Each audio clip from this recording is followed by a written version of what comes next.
शीतला चीर सिंहिका के पास में कैसे आया था, ये पहले मैं ये बता देता हूं। सिंहिका जो थी हिरण्याकश्यप की बहन, बड़ी सुंदर तो थी, और वो सुंदरी एक दिन पूजा करने के लिए हाथ में थाली उठा करके चल गई, और धीरे धीरे सिंहिका जाए रही देते भवर कलन को, पावरी देते चंप कलन में।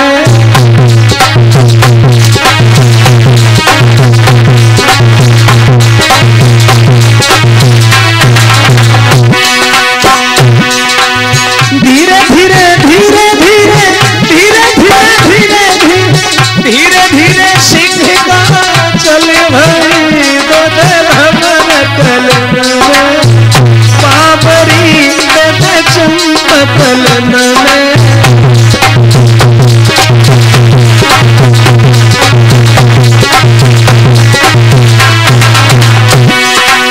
सिंहिका आगे जा रही है,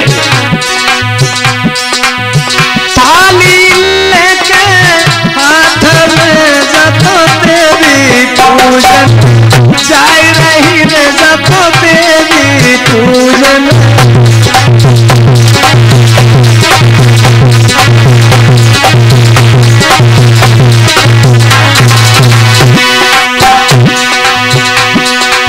चटक चुनरिया चमक रही जातो जातो उठा तू सवाओ, पावरी जातो उठा तू सवाओ।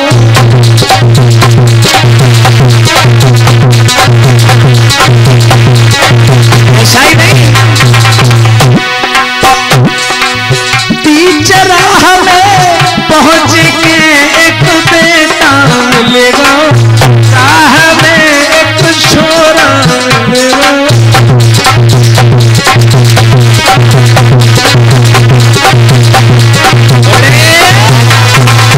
सिंहिका पूजा करने जा रही थी तो भगवान की दया से सुंदर तो बहुत थी, और सिंहिका को रास्ता में देखा एक राजकुमार ने, राजकुमार जिसका पूरा नाम था विप्रचिति प्रज्वालगिर। विप्रचिति ने जिस समय सिंहिका को देखा तो रास्ता रोक करके खड़ा हो गया। कौन हो तुम, कहां जा रही हो? सिंहिका ने जवाब दिया, पहले तो हमें ये बताओ तुम्हें इस बात से क्या मतलब है कि मैं कौन हूं, कौन हूं, कहां जा रही हूं? हम तो पूजा करने जा रहे हैं, तुमको दिखाई नहीं दे रहा है क्या? बोले दिखाई तो दे रहा है, लेकिन जब बताओ तुम हो कौन। क्यों बताएं? नहीं बताएंगे। बताओगी तो बताए तो बैल दियो, बताओ कौन हो।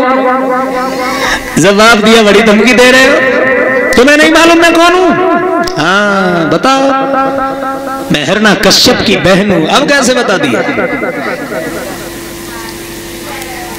मेरी रास्ते से हट जाओ, हट जाओ मेरी रास्ते से, तुम्हें नहीं मालूम है हम बहुत खतरनाक हो रहे हैं। अभी अपने भैया को जाके बता देंगे, जाओ बता दो। मुझे बड़ी जिद्दी हो, हमें ये बताइए कहां जा रही हो? बोले पूजा करने जा रहे। क्या मांगोगी देवी से? ये भी कोई बात है, बिना मतलब की बातें कर रहे हो। तुम्हारा मतलब क्या है हमारी रास्ता रोकने का? तो विप्रचिति बोले सुनो हमारा क्या मतलब है।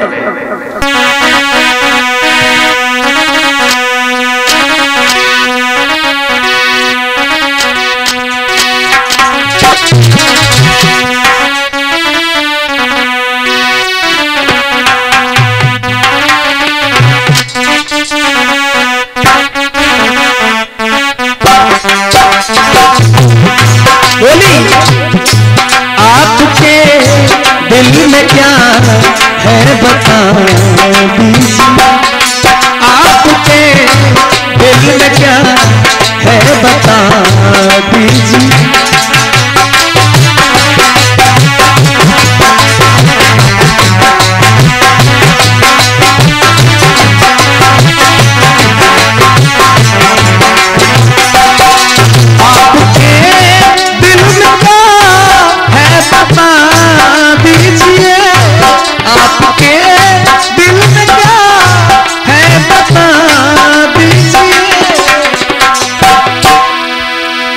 वरना इतनी न हमसे खता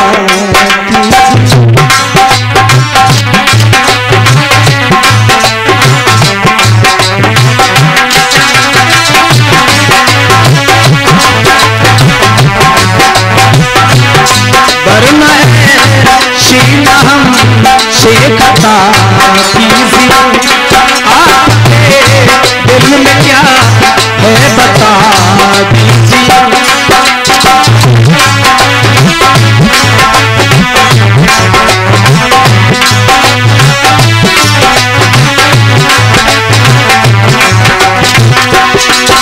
सिंहिका ने जवाब दिया, राह में ऐसे आते लाज आती नहीं।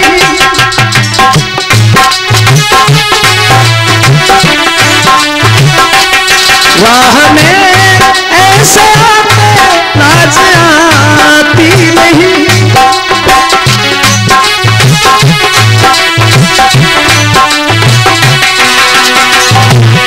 रोकते राह मेरी शर्म आती नहीं।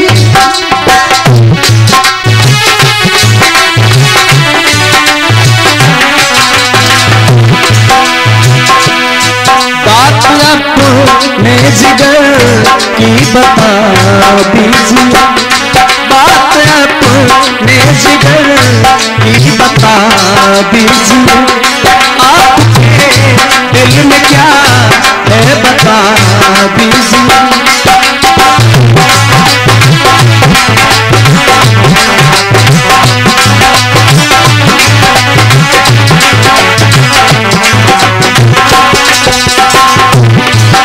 आपके दिल में क्या है बता दीजिए। आपके दिल में क्या है बता दीजिए। वरना शीन हरगिज़ खता, वरना शीन हरगिज़ खता।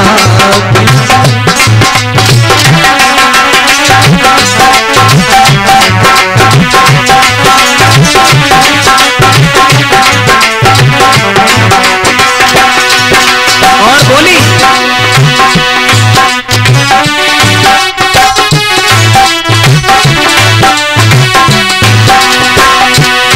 मेरा भाई बली तुम तो मासूम हो।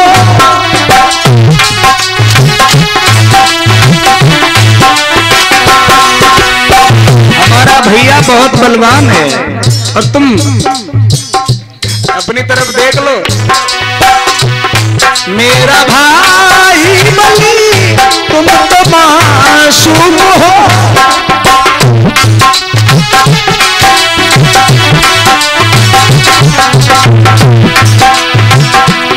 खूब सुंदर हो और रूप में खूब हो। खूब सुंदर हो और रूप में खूब हो।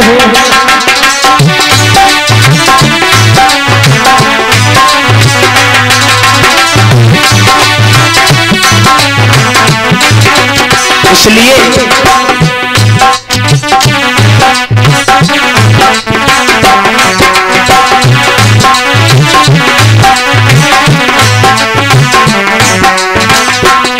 छोड़कर राह मेरी विदा लीजिए। छोड़कर राह मेरी विदा लीजिए।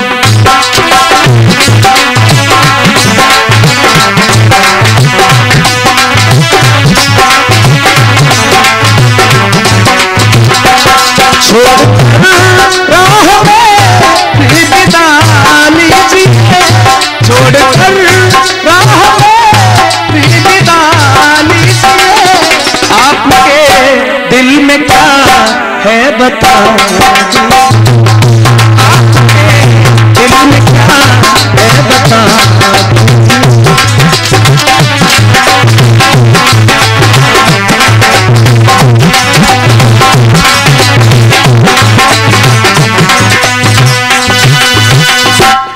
जवाब दिया, समझ में आया, कुछ को नहीं आया। विप्रचिति बोले, देखो हमारे दिल में जो बात है वो मैं तुम्हें बता देना चाहता हूं। अगर तुमने पूछी है, मैं तुमसे शादी करना चाहता हूं। और जैसे ही इतनी बात कही है कि मैं शादी करना चाहता हूं, सोई सिंहिका बोली, ये तो हरगिज नहीं हो सकता। क्यों नहीं हो सकता? जवाब दिया, इसलिए नहीं हो सकता क्योंकि मैंने अपनी जिंदगी का फैसला ले रखा है। क्या किसी और को तय कर लिया है? जवाब दिया, नहीं। फिर काहे का फैसला? जवाब दिया, मैंने फैसला ये लिया है कि मेरे भैया को युद्ध में जो कोई वीर हराए,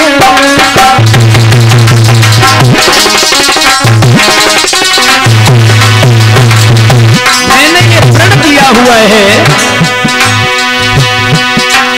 मेरे भैया को युद्ध में जो कोई वीर हराए,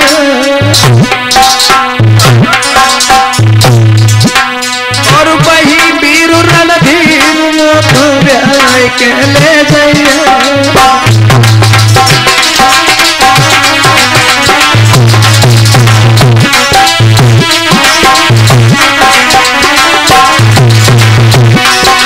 मेरे भैया को जो भी युद्ध में हरा देगा, हम उसी के साथ में विवाह करेंगे, अन्यथा विवाह नहीं करेंगे।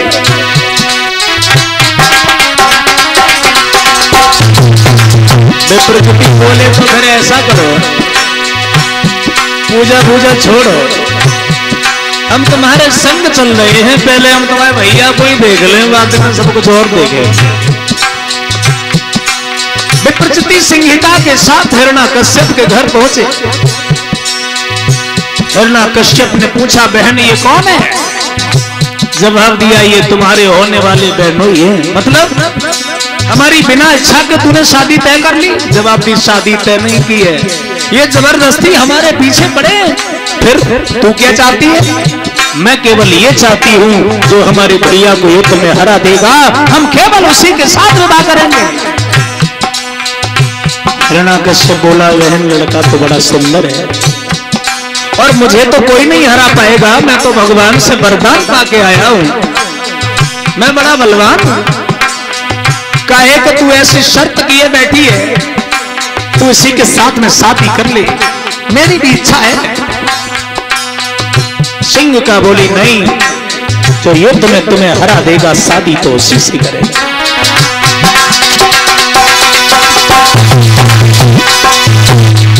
महाराज की बात की शर्त करी स्वीकार,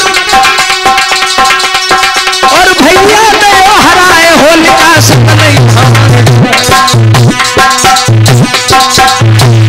ऐसी काहे करनाई भरतार, अरगनी पे धरे धरे रंगोले, ऐसी काहे भरतार,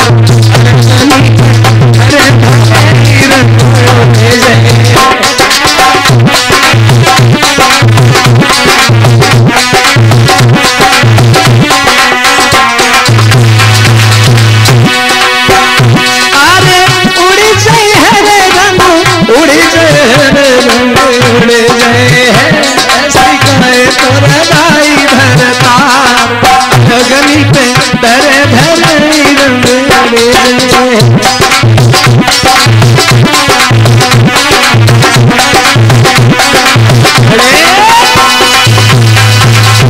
सिंहिका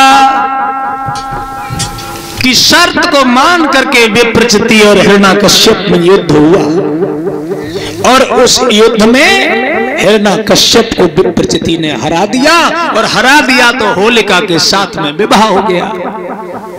और जब विवाह हो गया, महाराज परीक्षित, हिरण्यकश्यप ने अपने बहनों से पूछा, अब आप बताइए, हम आपको दहेज में क्या दें? कितने घोड़े चाहिए, कितने रथ चाहिए, क्या क्या चाहिए? विप्रचिति बोले, कुछ नहीं चाहिए, जो चाहिए था वो हमें मिल गया। दुल्हन ही तो दहेज है, दुल्हन मिल गई तो हमें दहेज की कोई जरूरत नहीं है। हम चाहेंगे तो पूरे संसार को जीत सकते हैं, इतनी मेरे अंदर ताकत है। मैं तो सिंहिका के साथ पैदल पैदल बातें करते हुए जाना चाहता हूं, बातें करते हुए जाना चाहता हूं। और सिंहिका के साथ विप्रचिति पैदल पैदल चल पड़े। और पैदल पैदल जब चले उसी जगह पर आ गए जहां पर सिंहिका से मुलाकात हुई थी। और वहां पहुंचने के बाद उस लड़की ने ये कहा है, पति देव, ये जो सामने मंदिर है, इसी मंदिर में हम पूजा करने के लिए आया करते थे, क्यों ना आज चलते समय देवी मैया के दर्शन करते चले। बोला तो ठीक है, हम भी तुम्हारे साथ में दर्शन कर लेते हैं। कोई जमाना था दर्शन किए जाते थे। शादी होने के बाद लोग गांव में मंदिरों पे पूजा करवाते थे, बहू को संग ले जाते थे। अब माफ करें, जमाना इतना बदल गया है, पूजा पाठ तो छोड़ दिया जाता है, विवाह होते ही हनीमून मनाने जाते हैं। देश की तरक्की बढ़ रही है, देवी देवताओं को भूल करके पता नहीं क्या क्या जमाने में याद आता चला जा रहा है। लेकिन खैर, सिंहिका अपने पति को लेकर के जैसे ही मंदिर में गई, जैसे ही मंदिर में प्रवेश किया, देवी मैया साक्षात प्रकट होकर के हंसने लगी। हंसते हंसते हंसते हंसते हंसते हंसते रोने लगी। और जब रोने लगी तब सिंहिका को बड़ा दुख हुआ। और सिंहिका ने ये पूछा, मैया हमें एक बात बता दे, पहले तू हंसी और हंसने के बाद में रोई क्यों? देवी कहने लगी, बेटी मैं हंसी तो इसलिए क्योंकि तुम्हारे जैसी सुंदर जोड़ी मैंने कभी देखी नहीं है। और रोई इसलिए, जो जोड़ी ज्यादा सुंदर होती है वो ज्यादा दिन टिकती नहीं है। तेरा जोड़ा बिछड़ जाएगा, कुछ दिन बाद तू विधवा हो जाएगी, इसलिए मेरी आंखों से आंसू आ गए। जैसे ही इतनी बात सुनी है तो सिंहिका देवी मैया के चरणों में पछाड़ खा करके गिर पड़ी। या तो माँ तू हमें ये बात मत बताती, अगर तूने ये बात बताई है तो हमें इसका उपाय बता, मेरी जिंदगी हमेशा सुहागिन कैसे रहेगी। मैया बोली, ऐसा वरदान मेरे पास नहीं है, ऐसा कोई तरीका मेरे पास नहीं है, केवल एक उपाय है, एक वस्तु है मेरे पास, वो मैं तुझे दे रही हूँ, वो है मेरा शीतला चीर। ये चीर मैं तुझे दे रही हूँ। ये चीर जब तक तुम्हारे सिर पर रहेगा तेरे पति के मरने की खबर तुझे नहीं मिलेगी। जा, ये मेरा वचन है। ये सिर पर चीर डालने की प्रथा है, इस चीर को वरदान मिला हुआ है माता। केवल शीतला चीर की बात छोड़ो, जितनी भी माताएं हैं जिनका विवाह हुआ होता है उस समय इस चीर को यज्ञ के द्वारा इस तरह से समर्पित किया जाता है देवी माँ को। आज के बाद इसकी रक्षा करना तुम्हारा कर्तव्य है। माँ ने इस चीर को ही वरदान दे डाला है, जब तक ये चीर तुम्हारे सिर पर रहेगा कभी भी बुरी खबर नहीं मिलेगी। माताओं, चीर इसलिए नहीं डाला जाता है, सिर पर चुनरिया डालने का मतलब ये नहीं है कि मुंह ढांके घूमो। अरे मुंह ढांकने में लाज आती है, कोई बात नहीं है, लेकिन सिर पर चीर डाली है। कई एक बातें हैं ऐसी, मायके में आ गई, अब कहीं के लिए डाल रहे, मत जाए तो मत जाए, मम्मी पापा ने ढूंढ लो तो दूसरों फिर मिल जाए। माँ बाप के घर आने के बाद किसी को पति की खबर नहीं रहती। जिसको भी अपने पति की लंबी उम्र की कामना करनी होती है वो हमेशा अपने पति का ध्यान रखता है। खैर माताओं, सब बातें छोड़ते हैं, आइए वहीं पर जहां बात चल रही थी, वो शीतला चीर जो था, शीतला मैया ने जब सिंहिका को दिया और एक बात कही, ये चीर हमेशा अपने सिर पर रखना। इधर शीतला चीर लेकर के सिंहिका अपने घर पहुंच गई। इधर हिरण्यकश्यप के दिमाग पर एक भूत चढ़ गया, एक चिंता चढ़ गई कि आज तक पूरे संसार में हमें कोई हरा नहीं पाया, कि बिन हारे मुझसे बचो न कोई, जो जीते मुझसे निज में कोई।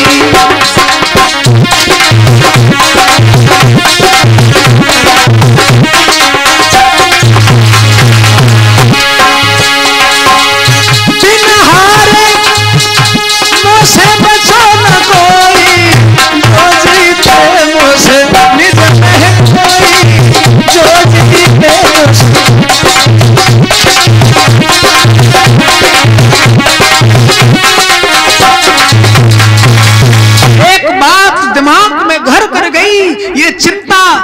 हिरण्यकश्यप को खाए जा रही है, क्या करें?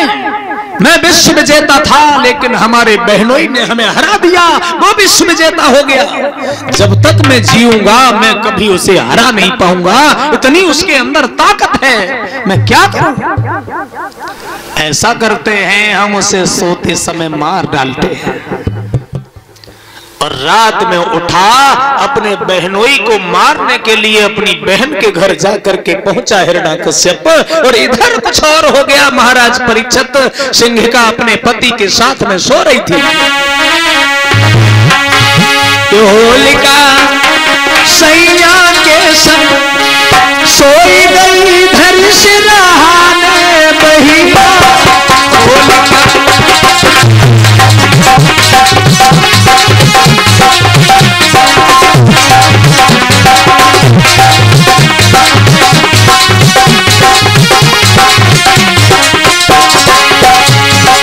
सिरहाने बहिया, धर के सिरहाने बहिया।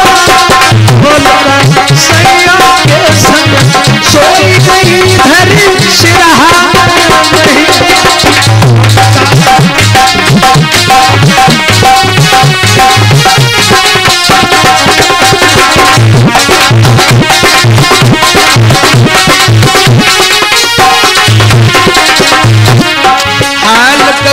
आगे नहीं मालूम कहाँ है, आगे हो भैया।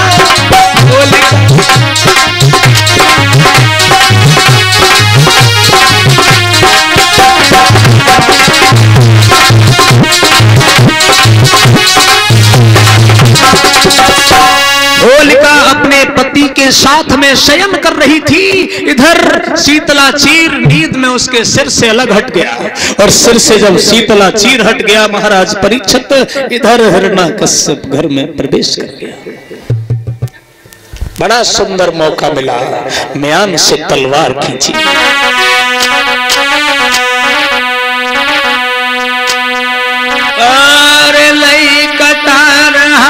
राजा ने वीरन ध्यान में शरे नहीं जा।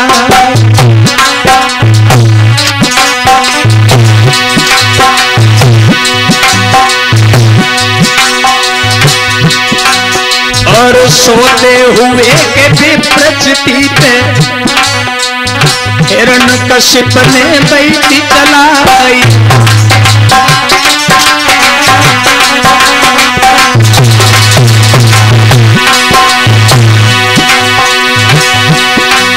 और मूढ़ कातिलो बहनोई को मनो सुनियो आज हमारी।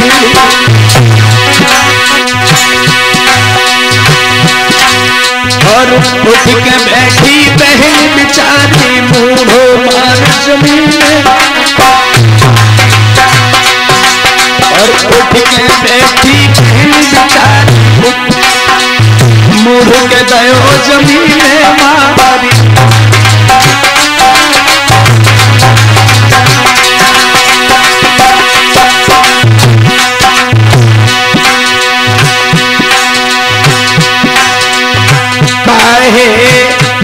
भैया बनो है बेपीर, काहे बिरना बनो है बेपीर, काहे।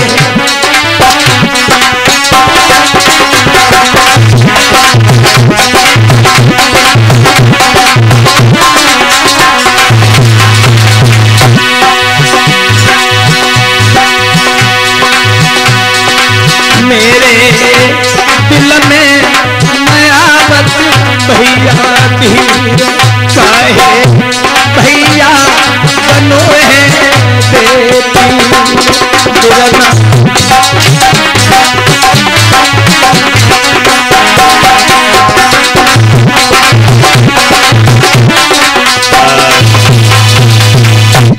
हिरण्यकश्यप ने अपने बहनोई का सिर काट डाला। एकदम से सिंहिका उठ करके बैठ गई। भैया तूने ये क्या किया? आखिर ऐसी कौन सी गलती की थी हमारे पति ने जो तूने मेरे पति को मार दिया? हिरण्यकश्यप बोला कसूर कोई नहीं था इसका, कसूर केवल इतना था कि इसने हमें युद्ध में हरा दिया था। अब मैं फिर से विश्व विजेता हो गया हूं। लेकिन बहन तू चिंता मत कर, तू मेरे घर चल, किसी चीज की कमी नहीं है। तू जो कहेगी वो तुझे वहां मिलेगा, हजारों दासियां तुझे सेवा करने के लिए मिलेगी। सिंधिका बोली भैया सब कुछ मिलेगा लेकिन वहां पति नहीं मिल सकता। सीन सिंदूर मेरा लिया है, सीन सिंदूर मेरा लिया है, तुमने सोचा बेचारा नहीं है, सीन सिंदूर मेरा लिया है।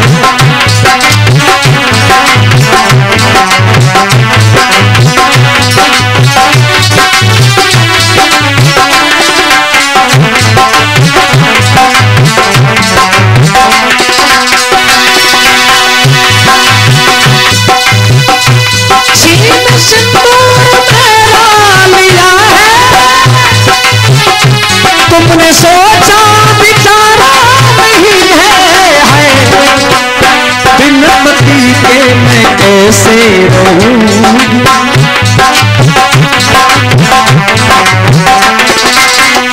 बिन पति के मैं कैसे रहूंगी, जग में पति बिन गुजारा नहीं है, सीन सिंदूर मेरा लिया है।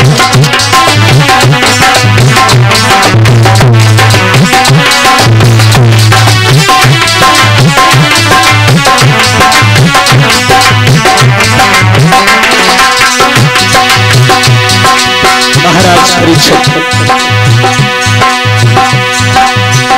सीन सिंदूर मेरा लिया है, तुमने सोचा बेचारा नहीं है, सीन सिंदूर मेरा लिया है।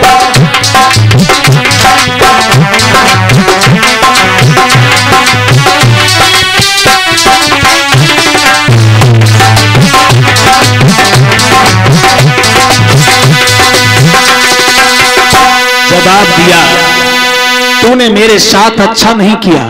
महाराज परीक्षित एक बात बता दूं, एक विद्वान ने एक लाइन में ये लिखा, सब कुछ मिल जाता है, क्या चीज किसके बिना अच्छी नहीं लगती। एक कवि लिख रहा है, उजरे बगुला बिन और पिपरों न सोहे, पीपल के ऊपर अगर बगुला नहीं बैठे तो पीपल अच्छा नहीं लगता। विद्वान ने लिखा, उजरे बगुला बिन पिपरों न सोहे, और कोयल बगिया न सोहे राजा, कोयल बगिया न सोहे राजा,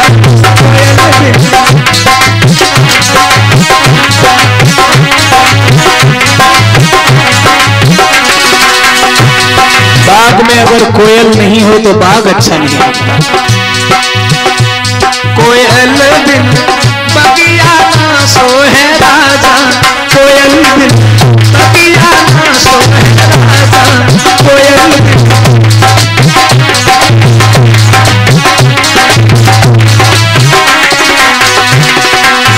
क्या किसके बिना अच्छा नहीं लगता।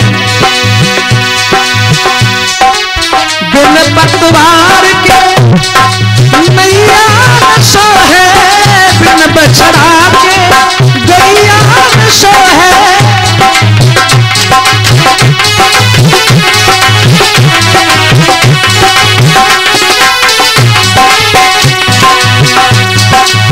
बिन पतवार के मैया सोहे, बिन बछड़ा के गैया सोहे, बिन बछड़ा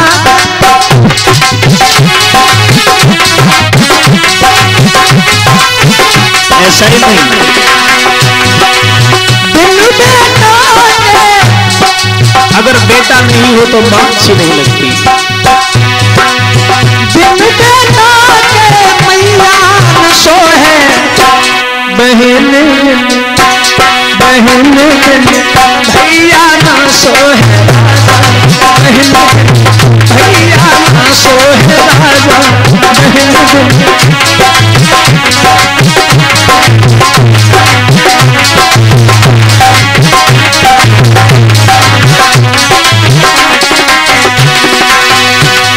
उजरे बबुला बिन पिपरो न सोहे, कोयल बिन बगिया ना सोहे राजा, कोयल बिन बगिया ना सोहे राजा, कोयल बिन।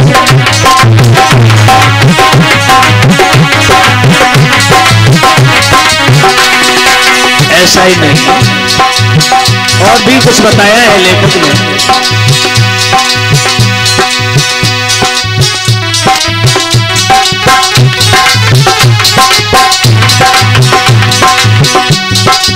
बिन बालों के गजरा न सोहे, बिन बालों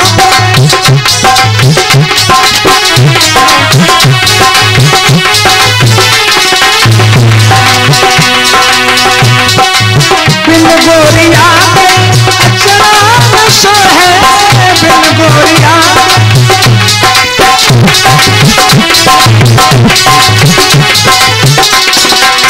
अगर बाल नहीं है तो गजरा अच्छा नहीं लगता। कोई आदमी अगर साड़ी पहने घूमे तो अच्छा नहीं लगता, साड़ी तो स्त्री को ही अच्छी लगती है। और लिखा बिन सजना के अबरान सोहे, नयन नयन बिन गजरा ना सोहे राजा, नयन बिन गजरा ना सोहे राजा, नयन बिन।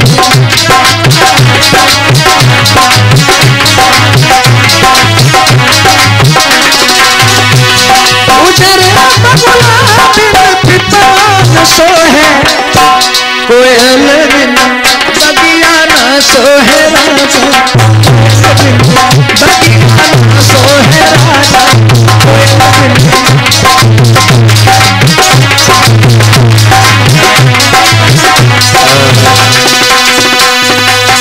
जिस समय सिंहिका ने अपने भाई से ये कहा है, भाई तूने ये अच्छा नहीं किया, बहुत समझाने के बाद सिंहिका ने कहा मैं तेरे घर नहीं जा सकती, तू अपने घर चला जा। उस दिन हिरण्यकश्यप वहां से लौट करके घर आ गया।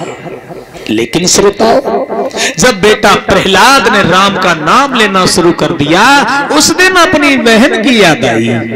मेरी बहन सिंहिका के पास में एक शीतला चीर है, अगर वो शीतला चीर ओढ़ करके मेरी बहन प्रहलाद को लेकर आग में बैठ जाएगी तो जरूर ये प्रहलाद खत्म हो जाएगा और हमारी सब झंझटें खत्म हो जाएगी। उस दिन अपनी बहन को बुलाया। बहन ने पूछा, भाई आज तूने बहुत दिन बाद क्यों याद किया? जवाब दिया, तेरा भतीजा प्रहलाद बड़ा उपद्रवी हो गया है, राम का नाम लेने लगा है, बहुत समझाता हूं नहीं मानता है। बोले चिंता मत करो, हम उसे समझा देंगे, वो मान जाएगा। बेटा प्रहलाद के सामने आई। बेटा प्रहलाद से कहा है, लाला तू राम का नाम छोड़ दे। प्रहलाद बोले, हम हरगिज नहीं छोड़ेंगे। बोले क्यों? इसने तो तुम्हारे चाचा को मार डाला। बहुत सी बातें करते हुए प्रहलाद बोले, बुआ जी हम राम का नाम नहीं छोड़ सकते। सुनो कि छोड़ेंगे न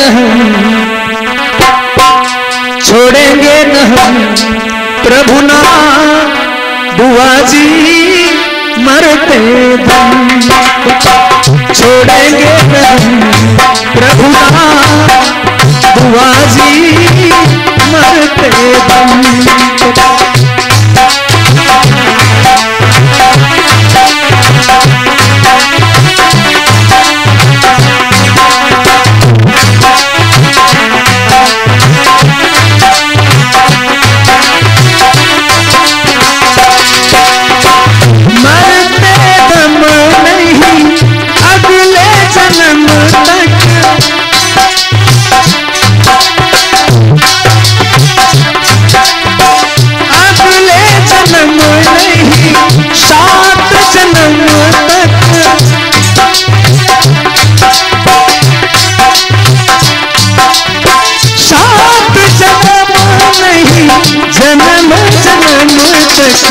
छोड़ेंगे न हम प्रभु नाम, बुआ जी मरते दम।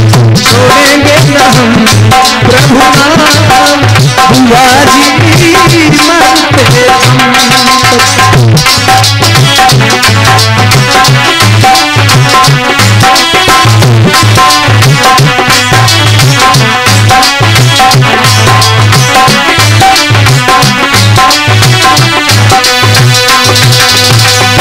नहीं छोड़ सकता। फिर से बुआ ने दोहरा दिया, तुझे नहीं मालूम ये तेरे खानदान के दुश्मन है, इन्होंने तुम्हारे चाचा को मार डाला, उनका तुम नाम ले रहे हो। प्रहलाद बोले, बुआ चाचा को मरे तो बहुत वक्त हो गया, तुम्हें वो बात याद है लेकिन वो बात याद नहीं है। मेरे प्रभु को दुश्मन कहते हो, जाने चाचा मेरे मारे, मेरे पिता को दुश्मन ना कह रही, तेरे सब श्रृंगार उजाड़े।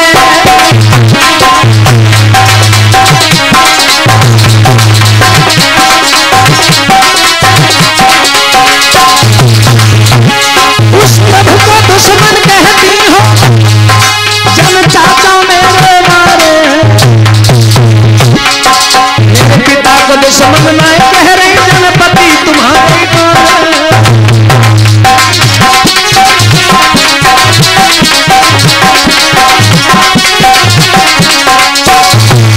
मेरे भगवान को दुश्मन बता रही है, तुम्हारे पति को जिसने मार दिया वो तुम्हारा बड़ा सगा है। इतनी बात सिंहिका के कलेजे को पार करती हुई निकल गई। अपने भैया से कहा, भैया इससे ज्यादा हम कुछ बर्दाश्त नहीं कर सकते, अब ये किसी की बात नहीं मानेगा, एक लकड़ियों का ढेर इकट्ठा कर दो, मैं इसे जिंदा जला दूंगी। हिरण्यकश्यप ने ऐसा ही किया, लकड़ियों का ढेर लगाया गया, उसमें आग लगा दी और सिंहिका ने शीतला चीर ओढ़ा। ओढ़ने के बाद बेटा प्रहलाद को गोद में उठाया और गोद में उठाने के बाद जैसे ही अंदर प्रवेश किया तो गजब हो गया।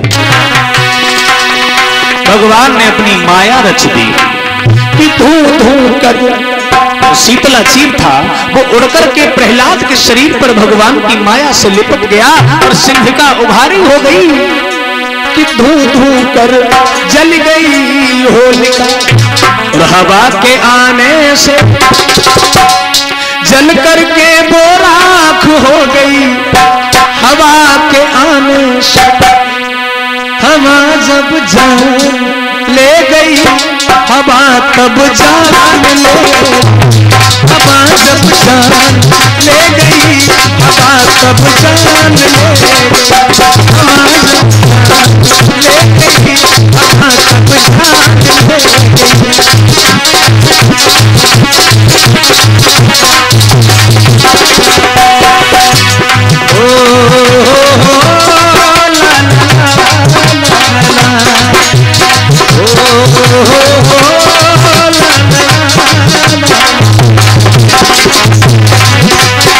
जान ले गई, हवा जब ले गई, हवा तब जान ले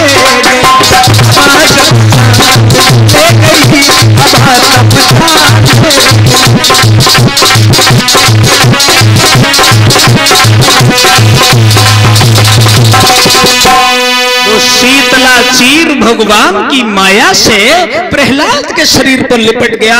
क्षण मात्र में सिंहिका जल करके राख हो गई। आकाश से फूलों की बरसात होने लगी, देवताओं ने फूलों की बरसात की, गांव के भक्तों ने रंगरोलियां मनाई, रंग गुलाल की उस दिन होली खेली। राक्षसों ने ईंट पत्थर फेंके, कीचड़ फेंके। श्रोताओं, उस दिन से ये होली का पर्व चला आ रहा है। सिंहिका जल गई इसलिए वो होलिका कहलाई। बोलिए भक्त वत्सल्य भगवान की। अब तो हिरण्यकश्यप को बड़ा क्रोध आया, अब तो कोई सहारा नहीं बचा है, अब तो मुझे ही मारना पड़ेगा। ये अब बता तुझे कौन बचाएगा? जल्ला दो, ये खंबा गर्म कर दो, बांधो उस लड़के को ले जाकर। खंबा गर्म करवा दिया। बेटा प्रहलाद ने देखा उस खंबे पर चींटियां रेंग रही थी भगवान की माया से। प्रहलाद ने विचार किया जब ये चींटियां नहीं जल रही हैं तो फिर मैं कैसे जल जाऊंगा, मुझे बांधिए नहीं, मैं खुद जाके लिपट जाता हूं। प्रहलाद भागे और भाग करके खंबे से लिपट गए, कुछ नहीं हुआ। हिरण्याकश्यप ने पूछा बोल तेरा भगवान कहाँ है? प्रहलाद बोले पिताजी, बोले प्रहलाद राम मेरा मुझ में भी है तुझ में भी है। बोले प्रहलाद राम मेरा और व्यापक सारे संसार में है, मुझ में भी है और तुम में भी है, इस खंभ में और तलवार में। जैसे तलवार का नाम सुना बोले खंबा में तेरा भगवान हो सकता है, लेकिन मेरी तलवार में किसी का निवास नहीं हो सकता। आज हम इस तलवार से तेरा सिर काटे बिना नहीं मानेंगे। और जैसे ही तलवार चलाई है एकदम से भगवान खंबा फाड़ करके प्रकट हो गए, गोद में उठा लिया। बोलिए नरसिंह भगवान की। गोद में उठा लिया, दहलीज पर रख लिया, ना तो इधर है ना इधर है, बीच दहलीज पर ले लिया। हिरण्याकश्यप हंस पड़ा, बोले कौन हो तुम, आखिर क्या करना चाहते हो? बोले हम तुझे मारना चाहते हैं। तुम हमें क्या मारोगे? हमें तो भगवान ब्रह्मा ने वरदान दिया है, हमें कोई मार ही नहीं सकता। बोले क्यों नहीं मार सकता, क्या वरदान दिया है? हम न ऊपर मरे न नीचे मरे, तो फिर देख ले ऊपर है कि नीचे। देखा न ऊपर था न नीचे था। बोले महाराज न ऊपर हूं न नीचे हूं। और बता क्या वरदान दिया था? बोले न भीतर मरे न बाहर मरे। बोले देख ले भीतर है कि बाहर है? न भीतर था न बाहर था, दहलीज के आधा अंदर था आधा बाहर था। और बोले न दिन में मरे न रात में मरे, तो देख ले कौन सा समय है? न दिन था न रात थी, शाम का समय था। एक और वरदान, बोले न नर से मरे न पशु से मरे न तो हथियार से मरे। नरसिंह भगवान बोले देख मेरे हाथ में कौन सा हथियार है? बोले नहीं है, बड़े बड़े नाखून है। देख मैं मनुष्य हूं कि पशु हूं? बोले ना मनुष्य है ना पशु है, आधे पशु हैं आधे मनुष्य हैं। बोले अभी एक बात रह गई है। बोले क्या? मैं साल के किसी महीने में नहीं मरूं। नरसिंह भगवान हंसने लगे, पागल तुझे मारने के लिए मैंने 13वां महीना बनाया है, ये 12 महीने से अलग है, ये लौंद का महीना है।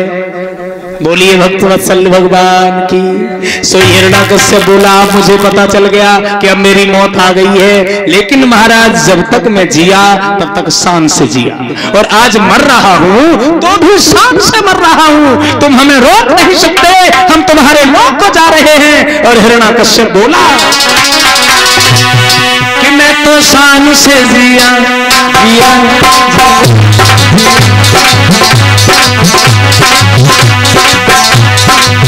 मैं तो शान से जिया, सम्मान से जिया, अभिमान से जिया। अब छुट्टी गई सारी गंदी, स्वर्ग में होगी।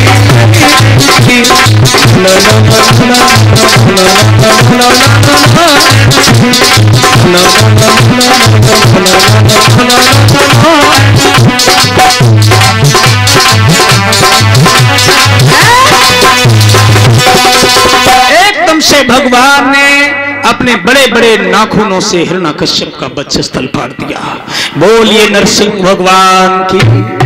इस तरह से नरसिंह भगवान ने हिरण्याकश्यप का वध किया और भगवान के क्रोध को शांत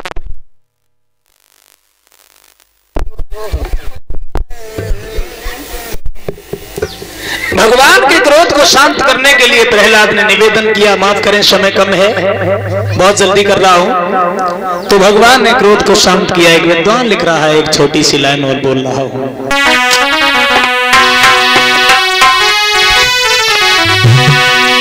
कि उसे मारने वाला हमने कोई नहीं निहारा, जगत में जिसका जगत पिता रखवाला, जिसका जगत पिता रखवाला।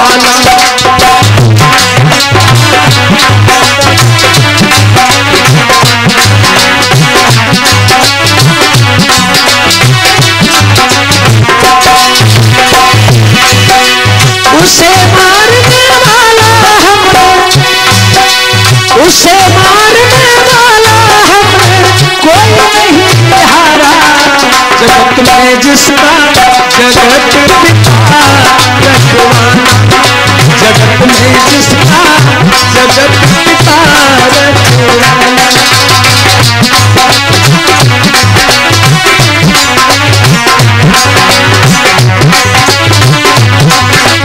बोलिए बांके बिहारी लाल।